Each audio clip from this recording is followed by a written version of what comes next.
વડોદરાના ઊંટિયા ગામે ખનીજ માફિયા પર તવાઈ અને ગાંધીનગર ખાણ ખનીજ વિભાગની ટીમે ખનનમાં વપરાતા સાધનો જપ્ત કર્યા છે. એક ઓકલેન્ડ મશીન, 3 ડમ્પર સહિત 1 કરોડ 80 લાખનો મુદ્દામાલ જપ્ત કરવામાં આવ્યો.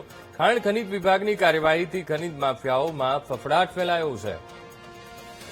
આજ મુદ્દે સંવાદદાતા માનુ ફોનલાઈન પર જોડાઈ ગયા છે. માનુ, વડોદરાનું ઊંટિયા ગામ અને ખનીજ માફિયાઓ પર તવાઈ, શું કાર્યવાહી કરાઈ માનુ? અંકુર, મોડી સાંજે રાજ્ય એટલે ગાંધીનગરની વિજિલન્સ સ્ક્વોડ હતી ને એના દ્વારા આજે રેડ કરવામાં આવેલી. ખાણ ખનીજ વિભાગના અધિકારીઓએ રેડમાં ઘણા બધા સાધનો એટલે કે વાહનો પકડ્યા છે. જે વાત છે, ઊંટિયા ગામ છે વડોદરા તાલુકાનું, અને ત્યાં માટીનું ખનન ચાલી રહ્યું હતું, ગેરકાયદેસર ખનન હતું. એક ઓકલેન્ડ મશીન, 3 ડમ્પર સહિતનો જે મુદ્દામાલ છે જપ્ત કરવામાં આવ્યો છે.